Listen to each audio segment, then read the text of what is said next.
Donc bonjour à tous et bienvenue donc à ce web séminaire Optimiser la gestion de votre trésorerie.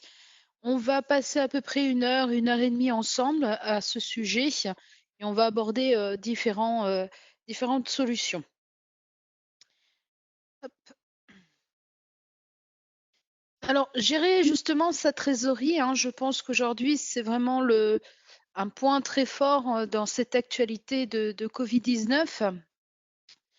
Donc, je voulais vous rappeler effectivement, que plusieurs moyens permettent justement de gérer au mieux sa trésorerie, comme par exemple, l'augmentation des délais de paiement des fournisseurs ou des sous-traitants et à l'inverse, bien sûr, la réduction du délai de règlement des clients à qui il est possible de demander une avance ou un acompte, voire un vrai suivi des dossiers en cas de facture d'impayés également et ou encore une optimisation des stocks. Parce qu'effectivement la gestion des stocks, hein, c'est une charge assez importante au niveau de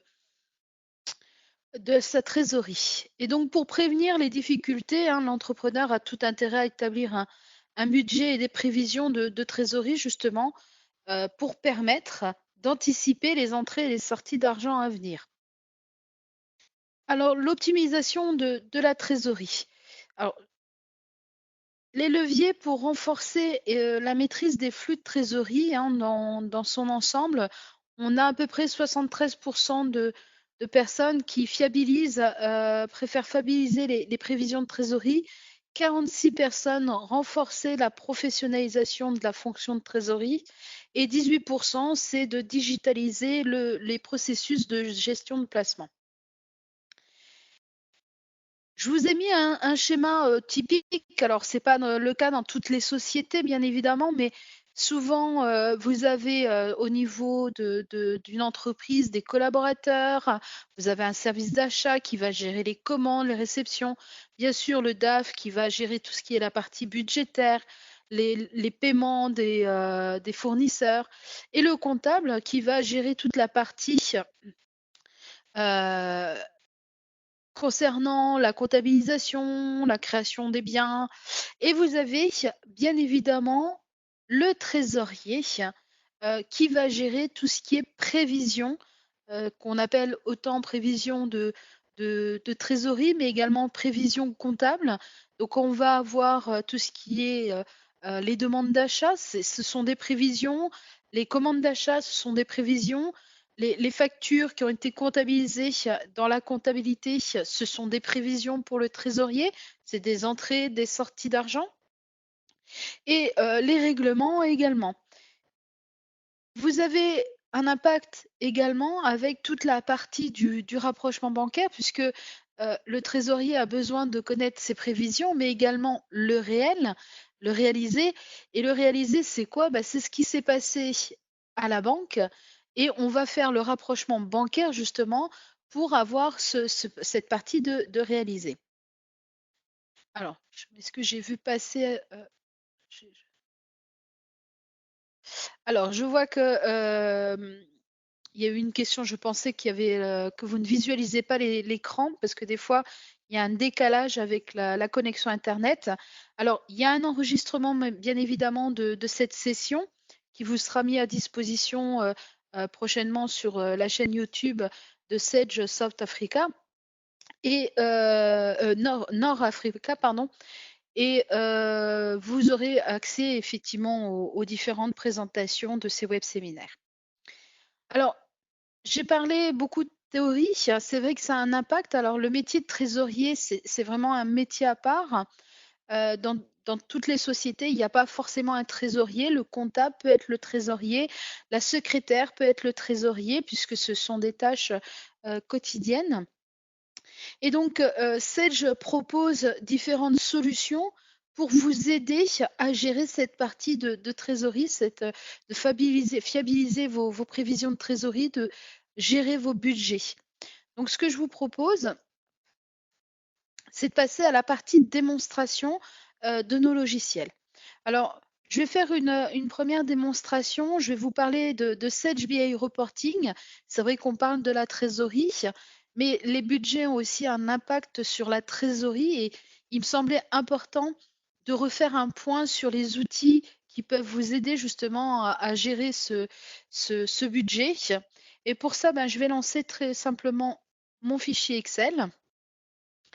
Donc, mon objectif, hein, c'est de vous montrer que, vous, en tant que comptable, par exemple, ou chef d'entreprise, que vous pouvez gagner justement en productivité et en sécurité sur la partie de la gestion budgétaire avec, Sage BI Reporting. Alors Sage BI Reporting, hein, c'est un outil, simple puisque, comme vous pouvez le voir, j'ai lancé une feuille Excel. Donc tout le travail se fait sur Excel. Vous avez ici un nouvel onglet qui s'appelle Sage BI Reporting et on va se connecter avec ces identifiants. Et ça, c'est important de s'authentifier puisque vous allez pouvoir donner des droits à ces utilisateurs pour accéder aux différentes données des différents logiciels de Sage que vous possédez. Et donc de donner des droits sur des valeurs, si vous voulez pas que tous les commerciaux voient le chiffre global, si, un commercial ne peut pas voir le chiffre du commercial 2, ben, c'est effectivement grâce à cette authentification que vous allez réaliser, ces restrictions. Alors moi, pour des raisons très simples de démonstration, je vais rentrer en tant qu'administrateur avec mon mot de passe. Voilà. Et donc, j'ai différents onglets. Donc là, moi, je suis sur un modèle de gestion budgétaire. J'ai 3 onglets. J'ai un rapport financier qui est vide.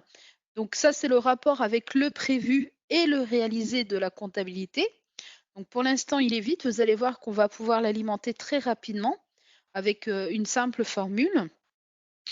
Le deuxième onglet, qui sont les règles de répartition. Donc là, c'est vous, l'utilisateur, qui définissez vos répartitions sur l'année de ces différents comptes. Et vous avez un troisième onglet qui est tout simplement le budget financier. Donc c'est la saisie, hein, des montants prévisionnels. Alors, on va faire une manipulation qui va permettre de renvoyer ces données prévisionnelles, ce budget, au niveau de la comptabilité, de la base SQL. Alors c'est un peu technique, hein, mais c'est une manipulation à réaliser. Une fois que cette manipulation est réalisée, on va pouvoir alimenter notre rapport financier qui aujourd'hui est vide avec les valeurs du réel et bien sûr du prévisionnel qu'on a renseigné ici. Au lieu de les ressaisir une deuxième fois, ça va s'alimenter automatiquement.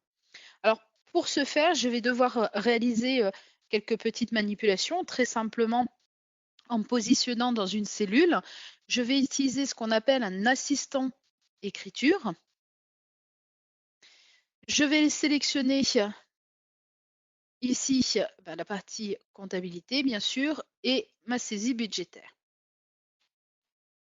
Je vais glisser certains champs nécessaires justement à pouvoir alimenter en automatique mon tableau de rapport financier.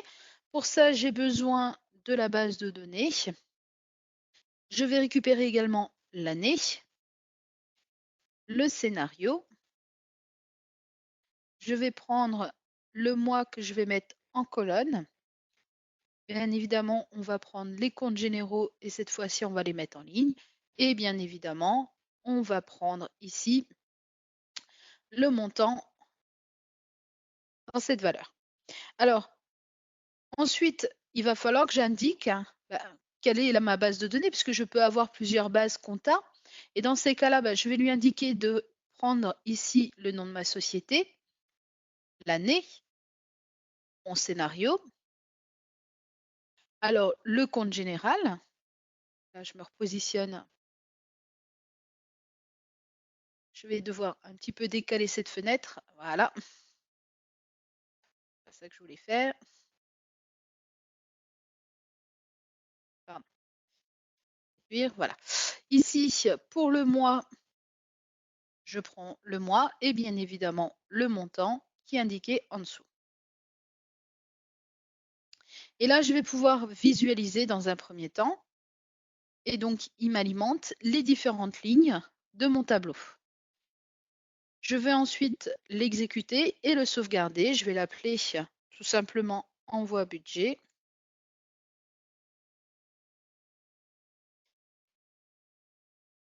Je, je réponds OK. Et je vais avoir une nouvelle fenêtre qui me dit qu'il y a 312 lignes qui ont été envoyées au niveau de la base BI Reporting, au niveau de la base Sage Compta. Une fois que j'ai fait cette manipulation-là, ben, je vais réaliser tout simplement ma formule de calcul afin qu'il aille chercher mon réalisé et mon prévisionnel.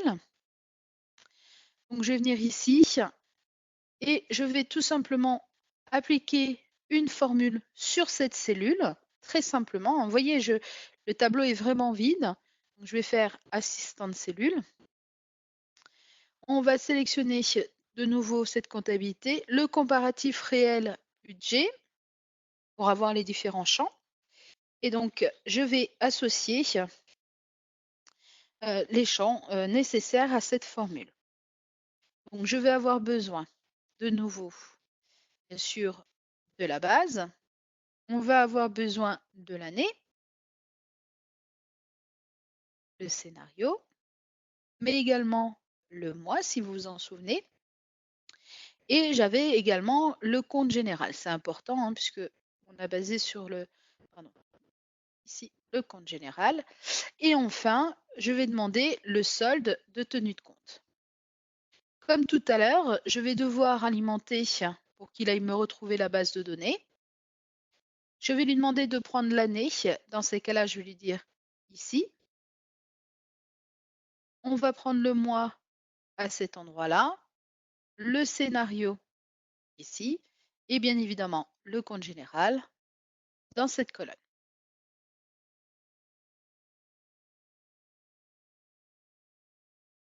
Donc là, on a déjà un aperçu qui apparaît en faisant calculer, et une fois que je vais valider, je vais avoir ma cellule qui est automatiquement alimentée. À partir de là, je vais copier cette formule, faire copier, et on va sélectionner l'ensemble du tableau, ceci, voilà, et je vais lui de faire ici un collage formule. Alors pourquoi un collage formule? Parce que comme vous pouvez le voir que dans mon tableau, j'ai quand même déjà des formules qui ont été calculées, qui ont été saisies. Et l'objectif, c'est d'alimenter que les zones où il n'y a pas de formule. Et donc là, j'ai mon tableau qui s'alimente automatiquement en fonction de mon réalisé et de mon budgété.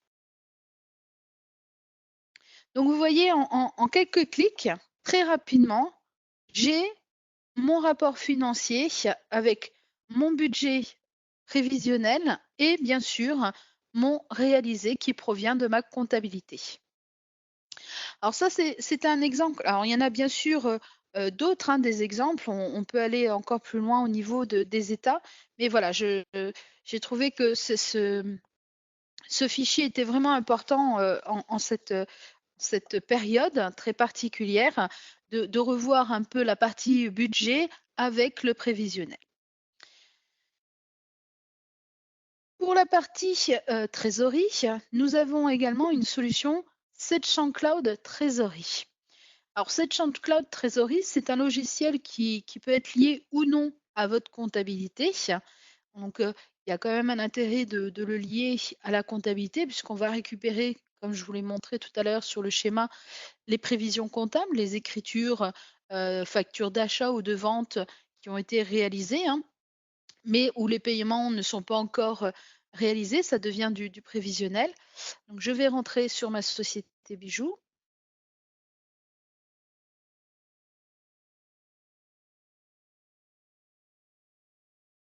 Le temps, il me demande de m'authentifier. Voilà. Donc là, ici, alors il a gardé tout à l'heure ma connexion parce que je n'ai pas fermé ma connexion, donc je suis rentrée en tant qu'administrateur. Et vous constatez tout de suite, pour une personne qui n'est pas forcément de métier trésorier, vous avez ce qu'on appelle une aide à la gestion de la trésorerie quotidienne qui vous rappelle les différentes étapes nécessaires pour une bonne gestion de trésorerie. La première, c'est bien évidemment l'intégration des extraits bancaires. Je rappelle que pour avoir son prévisionnel, sa situation de trésorerie, il faut le prévisionnel, mais également le réaliser. Et le réaliser, c'est ce que vous avez en banque, ce qui est passé réellement en banque. Et ce qui est passé réellement en banque, c'est récupéré via les extraits bancaires. Donc là, on peut voir tout de suite que je ne suis pas à jour dans l'intégration de mes extraits bancaires. C'est pas un souci. Je peux consulter à partir de cette fonction les comptes bancaires effectivement en erreur. On voit tout de suite que là, par exemple, sur ma banque européenne, mon dernier extrait date du 6 avril 2020. On est le 23 avril, donc pour lui, effectivement, ça ressort en erreur par rapport à la date système. Alors, on voit également que sur cette banque Rivas et Duras, là, on est vraiment sur 2019, donc je suis vraiment pas du tout à jour sur mes extraits bancaires. Alors, pareil, à partir de cette aide à la gestion quotidienne, c'est vraiment un outil indispensable. On peut incorporer les extraits bancaires. Donc, l'avantage de l'incorporation des extraits bancaires, elle peut se faire de deux façons. Euh, c'est que vous avez la possibilité soit d'intégrer un extrait bancaire à la norme CEFOMB, ce qu'on appelle vraiment la norme française, ou alors par un import d'extrait bancaire. Si votre banque vous fournit un extrait bancaire qui est par exemple au format Excel, aujourd'hui, je suis tout à fait capable d'intégrer un extrait bancaire qui provient d'un fichier Excel. Ça s'appelle un import d'extrait bancaire. Moi, dans mon exemple, je vais faire incorporer les extraits bancaires, mais je vais vous montrer en passant par la fonction des extraits. Ici, quand je fais incorporer, il me demande soit j'incorpore directement le fichier, je l'ai récupéré auprès de ma banque, soit je fais importer. Donc moi, je l'ai récupéré auprès de ma banque, je fais fin, et comme vous pouvez le voir, il a récupéré mon dernier extrait au 22 avril 2020. Donc là, je suis à jour pour cette banque au niveau de mes extraits bancaires. Si on revient sur notre assistant, j'ai refermé mais qu'on peut rouvrir à tout moment, vous avez également ici le rapprochement bancaire. Il est important dans la comptabilité de réaliser son rapprochement bancaire. Ça permet de pointer entre ce qui a été saisi dans la comptabilité et ce qui est passé réellement en banque. Ce qui va éviter d'avoir des doublons dans vos prévisions. Puisque on récupère, je le rappelle, toutes les écritures comptables non lettrées ou non rapprochées dans la gestion de trésorerie. Et donc le rapprochement bancaire va éviter d'avoir des doublons au niveau de ces prévisions.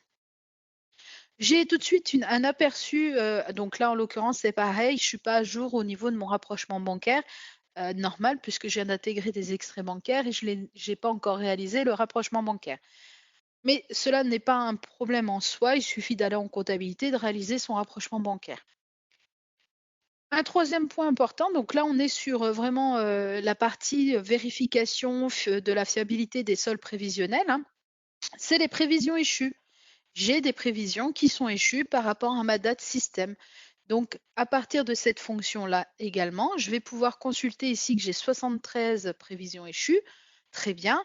Est-ce que c'est normal, pas normal et pourquoi? Dans certains cas, je vais peut-être procéder soit à la réaffectation parce que c'est pas sur le bon compte ou le décaler parce que c'est convenu avec le fournisseur que le paiement va s'effectuer non pas en 2000. Alors, c'est vrai que moi, j'ai des écritures de 2019, mais si c'était des écritures de 2020, de janvier 2020, par exemple de mars, je pourrais effectivement les décaler en disant effectivement le paiement, je vais le réaliser pour ce fournisseur, c'est un accord que j'ai eu avec lui, le 1er mai, enfin le 2 mai parce que le 1er étant férié. Donc voilà, on a effectivement ici la possibilité de réaffecter ces prévisions échues, de les décaler. Et vous avez sur cet assistant de gestion de trésorerie quotidienne une partie pour agir pour limiter l'impact des soldes débiteurs. Vous allez pouvoir renseigner au niveau de votre trésorerie les conditions bancaires que vous avez négociées compte par compte ou banque par banque, très simplement. Et ça va permettre justement de savoir si vous avez euh, coexistence justement des comptes débiteurs avec des comptes créditeurs. Est-ce que par rapport au découvert autorisé, vous avez dépassé ce découvert ou pas? Pourquoi? C'est important puisque c'est vrai que quand on a un découvert autorisé, si on le dépasse, on va payer des frais, des agios et bah, déjà si la trésorerie est basse, payer encore plus de frais, c'est un peu embêtant. Donc vous avez vraiment toute cette gestion. Vous l'avez vu que cette aide à la gestion quotidienne s'ouvre à l'ouverture de la base, mais je peux y accéder de nouveau à partir de la fonction traitement aide à la gestion quotidienne. Et enfin, vous avez bien sûr différents outils qui vous permettent d'avoir votre situation de trésorerie, votre situation nette, votre synthèse du jour. Donc, si je reviens sur la synthèse du jour, on retrouve comme tout à l'heure, par rapport à mes extraits ici, on voit les soldes. Donc, ils ne sont pas débiteurs, hein, donc voilà, c'est parfait. Et s'ils étaient débiteurs, je pourrais effectivement demander à faire un virement de trésorerie de compte d'une banque à une autre banque. Je vais pouvoir consulter les extraits du jour, les prévisions échues, comme tout à l'heure, hein, on retrouve l'analyse des soldes. Alors, on peut demander prévu réalisé ou que le réaliser ou que le réaliser, pardon, les types de dates, date d'opération, date de valeur, hein. Je rappelle que quand vous faites une remise en banque, vous avez une date d'opération et la date de valeur n'est pas forcément la même. Il y a toujours des délais, notamment quand on dépose par exemple des chèques. La date d'opération, la date de valeur est souvent décalée et vous avez bien sûr les niveaux de prévision avec l'encours ou l'encours et le prévisionnel. Et en faisant afficher, on va avoir les informations. La situation de trésorerie, alors par compte bancaire, par banque, parce que vous pourriez avoir plusieurs comptes bancaires hein, sur une banque. Là, je vais le faire sur cette banque-là. Et donc ici, on voit bien, on est le 23, on est à J de J-7 à normalement J plus 30, je crois, de mémoire. Voilà, il va jusqu'au mois de juillet. Je suis en date de valeur. Je vois qu'ici, on va faire le petit plus. J'ai un prévisionnel pour le 25 avril et je vois ici mon solde final de trésorerie. Donc là, le 23, je suis à 152 000. Le 25, je serai à 150 000 et ainsi de suite. Le 28, je serai à 147 000. Donc on voit ici tout de suite ben, réellement quelle sera ma trésorerie à J plus 30 jours, à J plus 2 mois. On a ces possibilités. Et vous avez également ici également la situation nette où on retrouve l'endettement, la disponibilité, banque par banque, pardon. Donc on a vraiment toutes ces valeurs. Alors je vais fermer. Et je peux passer ici, bien sûr, sur la situation de trésorerie. À la différence de la synthèse du jour, vous avez vu que, pardon, j'ai refermé au lieu de l'agrandir. Hop, je voulais agrandir la fenêtre. Voilà, ici, on voit bien le 16 avril au 16 mai, mais vous avez la main pour changer les dates. Si vous voulez aller au-delà du 16 mai, aller jusqu'au 30 mai par exemple, eh ben, on va avoir les valeurs jusqu'au 30 mai.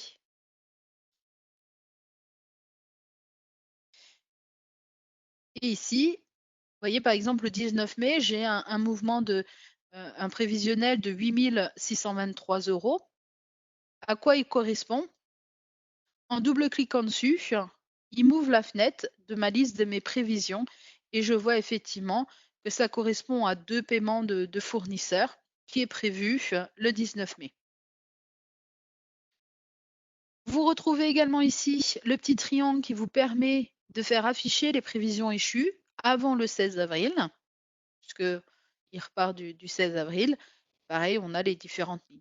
À chaque fois que vous avez des montants, vous pouvez doubler-cliquer dessus pour savoir à quoi correspond au niveau de est-ce que c'est du réalisé, du prévisionnel et à quoi ça correspond réellement. Les prévisions comptables, comme je vous l'ai dit, c'est en lien direct avec la comptabilité. Donc, on va récupérer toutes les écritures de la comptabilité. Alors, pas toutes, mais que les écritures non lettrées et non rapprochées. Donc, il est vraiment important pour optimiser sa trésorerie de bien réaliser quotidiennement ou régulièrement son lettrage et son rapprochement bancaire dans la comptabilité.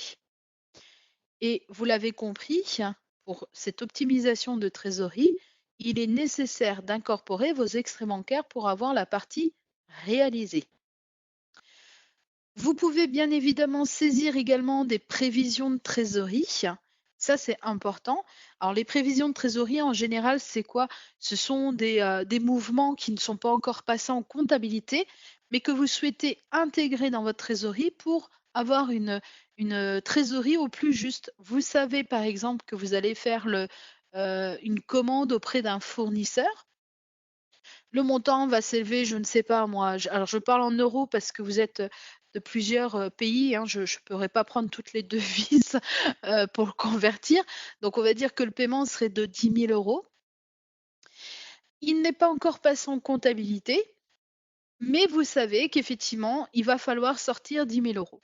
Et bien dans ces cas-là, vous allez venir ici dans la saisie des prévisions de trésorerie et vous allez pouvoir saisir cette prévision. On va en tenir compte et une fois qu'elle sera passée en comptabilité, on va, faire ce qu'on appelle un pointé du réalisé et du prévisionnel.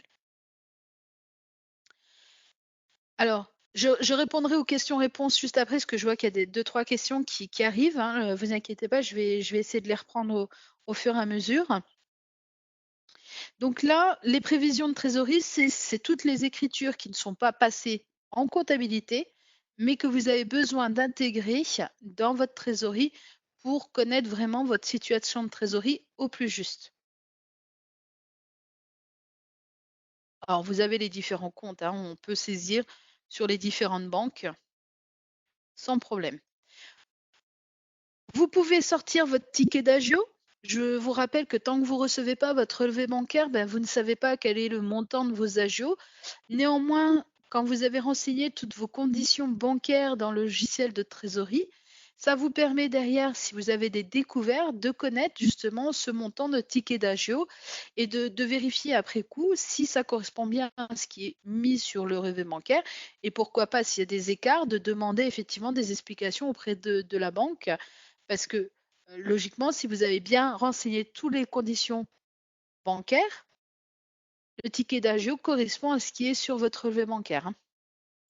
Vous avez bien sûr la possibilité de gérer également ce qu'on appelle des prévisions d'abonnement et tout ce qui est, portefeuille d'OPCVM, des placements et des financements. Donc OPCVM, hein, je rappelle que c'est opération de placement, heu j'ai toujours un doute, collectivité, collectif valeur mobilière, si je ne me trompe pas. J'ai toujours un doute sur la description de chaque mot. Et vous avez les différents états.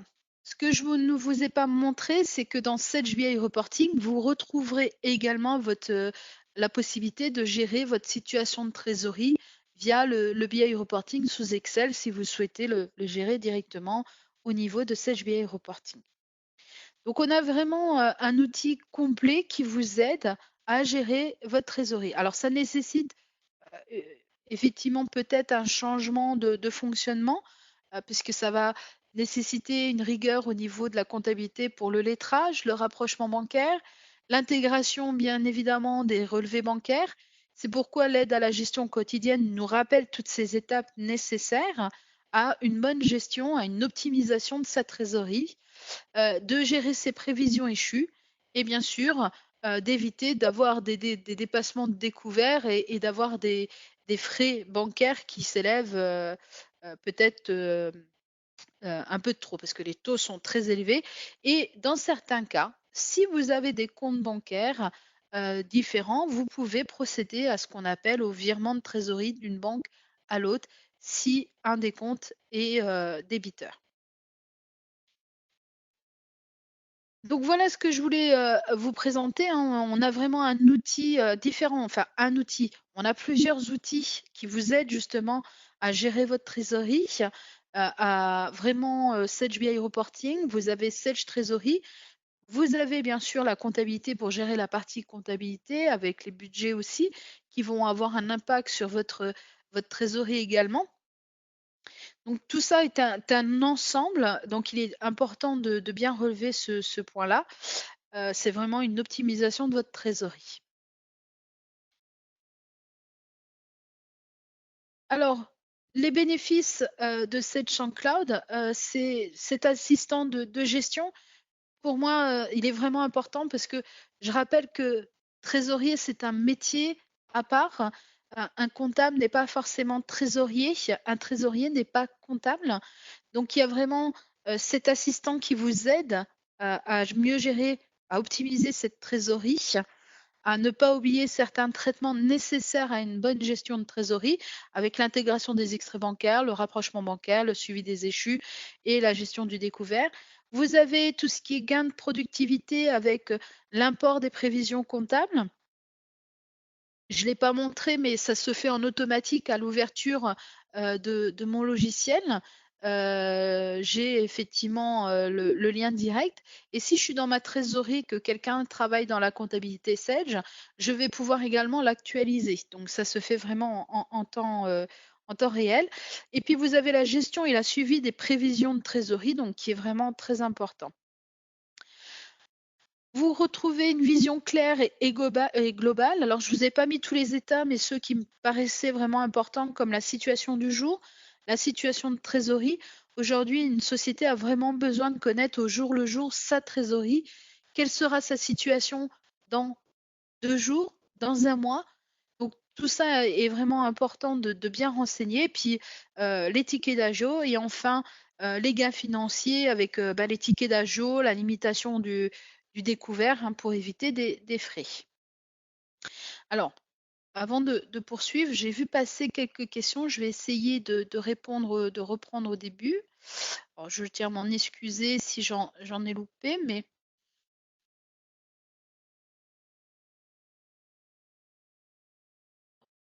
et je regarde un peu le chat.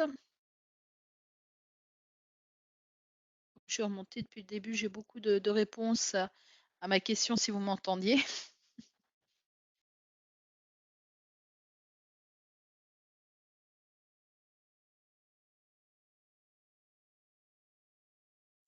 Alors, il y a une question, c'est est-ce que les prévisions à saisir peuvent-elles provenir de la gestion commerciale? Non.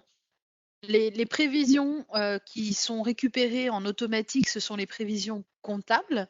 Ce sont les écritures de comptabilité qui sont non lettrées ou non rapprochées et ou non rapprochées.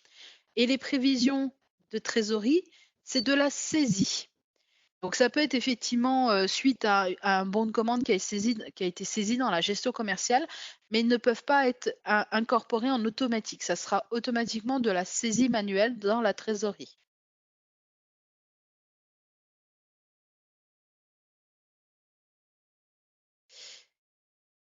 Je vois qu'il y a aussi du question-réponse. Je vais aller dessus.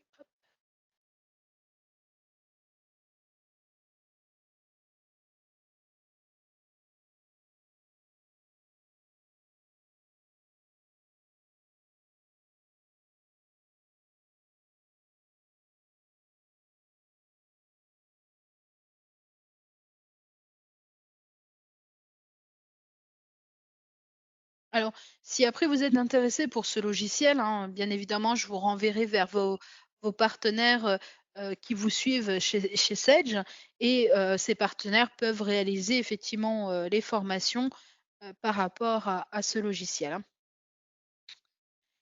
Hein. Une chose importante que je n'ai peut-être pas, que je n'ai pas dit dans la trésorerie, ça va concerner. Alors, c'est vrai que moi, j'ai pas plusieurs sociétés. Mais si vous avez plusieurs sociétés, vous êtes la maison mère et que vous voulez connaître la situation de trésorerie de vos filiales, c'est tout à fait possible. À partir de la trésorerie 100, on a la possibilité de faire ce qu'on appelle des tableaux de bord consolidés. Alors attention, les tableaux de bord consolidés vont permettre, vous voyez, moi j'ai qu'un seul dossier, donc ça ne va pas être représentatif, mais si j'avais plusieurs dossiers, ils apparaîtraient ici. Et ce qui est important, c'est que on verrait dans ces cas-là le nom de la société, sa banque, et justement de voir quelle est la situation de trésorerie. Et dans certains cas, si votre société mère a un compte bénéficiaire, mais que votre filiale est plutôt déficitaire, elle va pouvoir procéder à partir de cette fonction à ce qu'on appelle l'équilibre de compte et à générer le virement de trésorerie.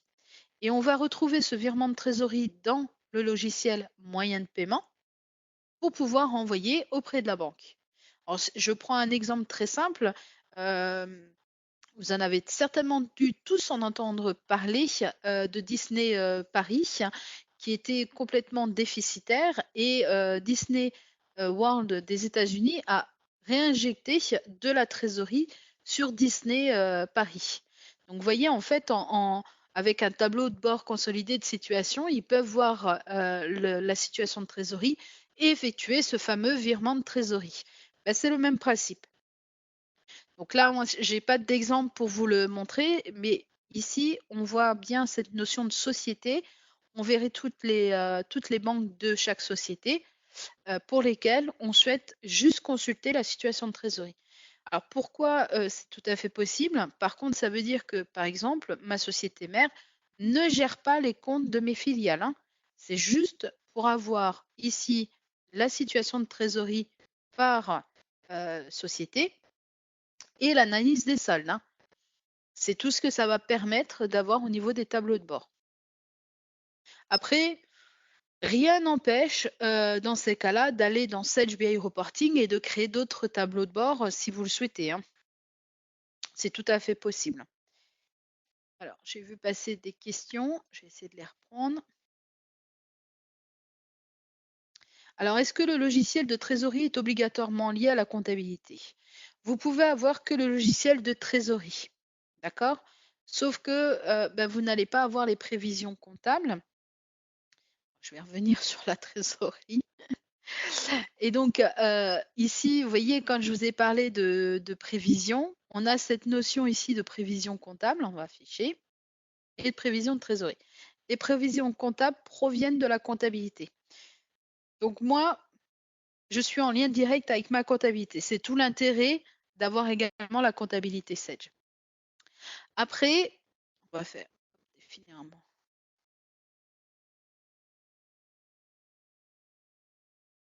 Je vais juste créer un format.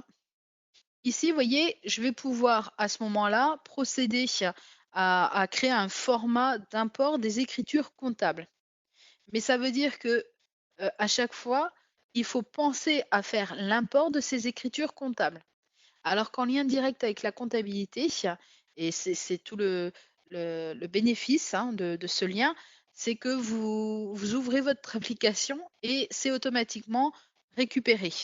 En fait, dans vos paramètres société, alors j'ai toujours un doute, je crois que c'est ici. Voilà. Intégrer les écritures comptables. Le fait que j'ai tout de suite coché, bah, ça s'intègre automatiquement. Donc je gagne du temps en ayant le logiciel Sage Cloud comptabilité.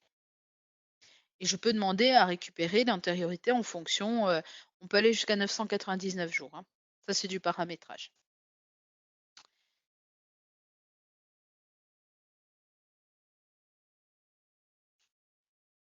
Alors après, c'est de l'import effectivement des prévisions comptables. La saisie manuelle, c'est uniquement des prévisions de trésorerie.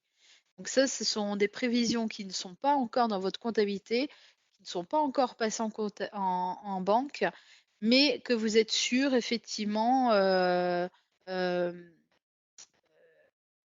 bon de commande, ça passe pas en comptabilité tant que c'est pas facturé. Mais vous savez qu'il y aura une rentrée d'argent parce qu'il y a une commande client ou une sortie d'argent parce qu'il y a une commande d'achat. Et vous voulez l'intégrer dans votre trésorerie.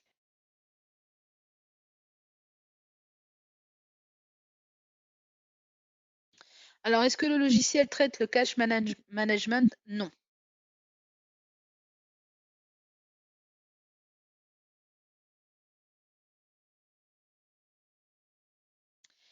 J'essaie de suivre les questions-réponses des deux côtés.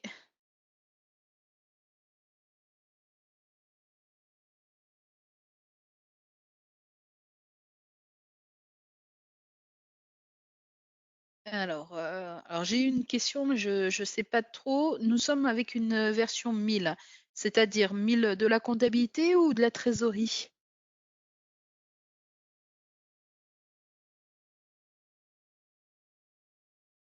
Parce que c'est 2 logiciels effectivement différents entre la 100 et Sage 1000. De la comptabilité, d'accord. Non, c'est effectivement, c'est pas pareil. Par contre, si vous êtes en Sage Comptabilité 1000, vous avez une version, trésorerie, XRT, si je ne me trompe pas au niveau du nom. Mais là, je vous invite à peut-être voir avec votre vendeur Sage, votre partenaire, pour faire le point avec lui. Parce que c'est 2 logiciels différents. Avec des fonctionnalités un petit peu différentes. On retrouve quand même l'essentiel entre les 2 logiciels, hein, cette gestion de prévision bien sûr, les situations de trésorerie, mais sur XRT, on va un petit peu plus loin.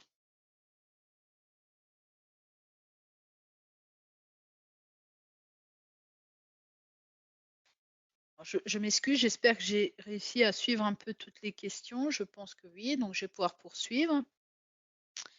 Est-ce que vous aviez d'autres questions à ce sujet? Donc je rappelle, hein, que pour avoir vraiment une vraie gestion de trésorerie, il faut que vous ayez, que vous incorporiez vos extraits bancaires, que ça soit à la norme française ou autre, puisqu'on a cette possibilité d'importer des extraits bancaires qui ne sont pas à la norme française et ça, c'est très important, ce qui n'était pas le cas dans les précédentes versions.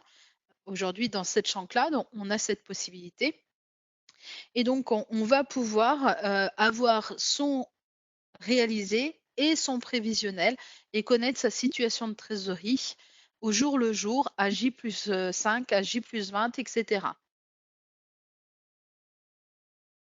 Vous l'avez compris qu'il faut, il y a un processus, hein, on va dire de travail, hein, puisqu'il va falloir intégrer les extraits bancaires, réaliser le rapprochement bancaire, le lettrage, pour avoir une trésorerie au plus juste.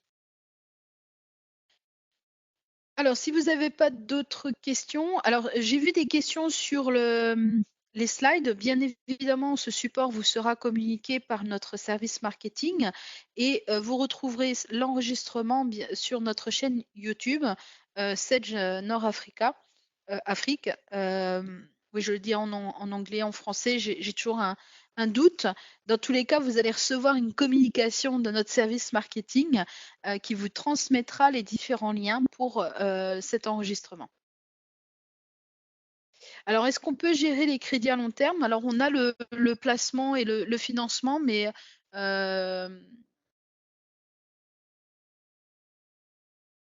c'est après du paramétrage au niveau du logiciel. Mais vous avez effectivement les placements et les financements.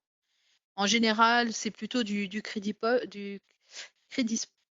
J'ai toujours un doute sur le mot. Crédit spot, si je ne me trompe pas.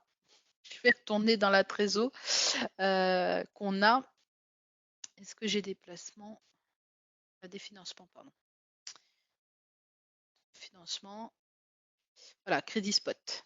J'avais un doute, mais rien ne vous empêche de les paramétrer. Donc ça, c'est du paramétrage. Que vous paramétrez en amont ici dans les paramètres société. Et après, vous les gérez au niveau des financements.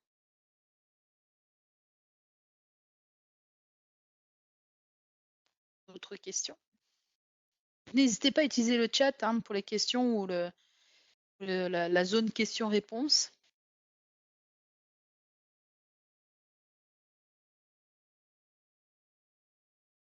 C'est vrai que les crédits spots sont des crédits effectivement à moins d'1 an. Mais après, c'est du paramétrage, hein. C'est vous qui les créez. En fait, ici, dans les paramètres société, alors j'ai toujours un doute, je crois que c'est dans banque, financement, et là, vous les créez en fait, les paramètres. Parce qu'après, ces placements, financements, vous pouvez générer une écriture comptable que vous pouvez récupérer ensuite dans votre comptabilité, hein. Donc rien ne nous empêche de faire ajouter et de renseigner les informations.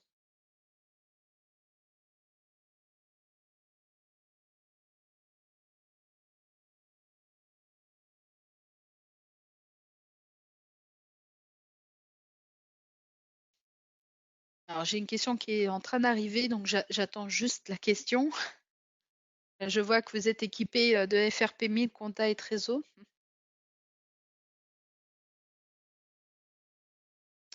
Alors, sur cette partie-là, je ne pourrais pas vous répondre. Sur FRP 1000, compta et trésor, parce que c'est effectivement sur FRP 1000, là, on est sur du 7 Cloud. Je vous invite à peut-être à prendre contact avec votre vendeur. Dans tous les cas, je prends note de votre nom et je me permettrai de demander à ce qu'on vous recontacte par rapport à cette question. Alors, pour le tableau d'Excel, j'attends la suite de la question.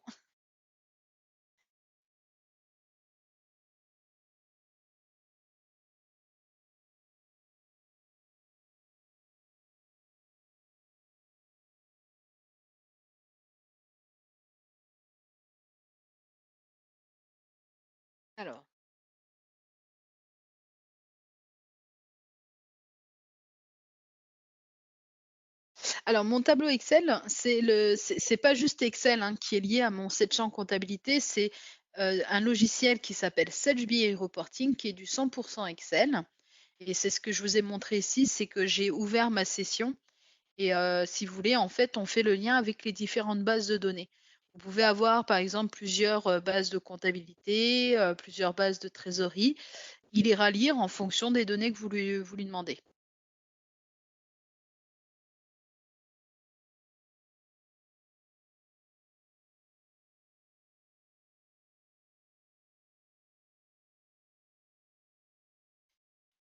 Alors, est-ce que l'importation des prévisions de trésorerie peut se faire depuis BI à l'image des budgets? Non, c'est un format d'importation à faire dans la trésorerie. Si c'est un import dans le logiciel, c'est en cloud trésorerie, hein.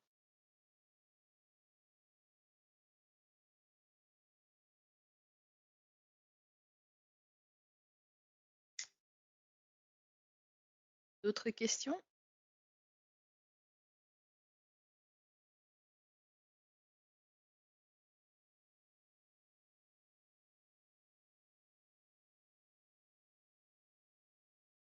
Alors, si vous n'avez pas d'autres questions, dans tous les cas, j'ai pris note hein, pour certains points.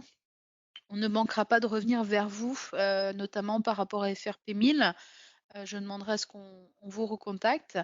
Et bien sûr, Sage est à vos côtés en cette période. On est tous mobilisés pour vous aider. Et donc, dans la continuité de cette session, nous vous proposons donc un nouveau rendez-vous. Ce dernier rendez-vous aura pour vocation d'aborder la gestion des congés absences. Alors, pas juste une saisie papier, hein, justement, c'est d'avoir la possibilité de le faire via le cloud et la dématérialisation des ressources humaines. Donc, notre prochain rendez-vous est donc mercredi 6 mai pour la digitalisation des processus paye et ressources humaines. Et je vous rappelle un point très important. euh, Jeudi 14 mai, hein, vous avez la parole. Donc n'hésitez pas à nous remonter des sujets sur lesquels vous souhaitez qu'on aborde lors de cet après-midi du 14 mai. Donc vous avez normalement dans la communication que vous avez reçue pour vous inscrire aux sessions justement une adresse mail. Donc n'hésitez pas et si vous avez des sujets là tout de suite, vous pouvez les déposer sur le chat hein, que je transmettrai à notre service pour pour leur remonter les différents sujets. Donc je rappelle que l'enregistrement sera disponible sur la chaîne YouTube d'ici quelques jours, hein. Il faut toujours attendre la fin de l'enregistrement, que tout se mette en place. Pareil, vous recevrez une communication avec les différents liens au support et à l'enregistrement. Merci encore à vous. Prenez soin de vous en cette période. N'hésitez surtout pas à revenir vers nous si vous avez d'autres sujets. Et comme je vous l'ai dit, on vous transmettra le lien pour pouvoir accéder à l'enregistrement une nouvelle fois. Merci à tous et prenez soin de vous.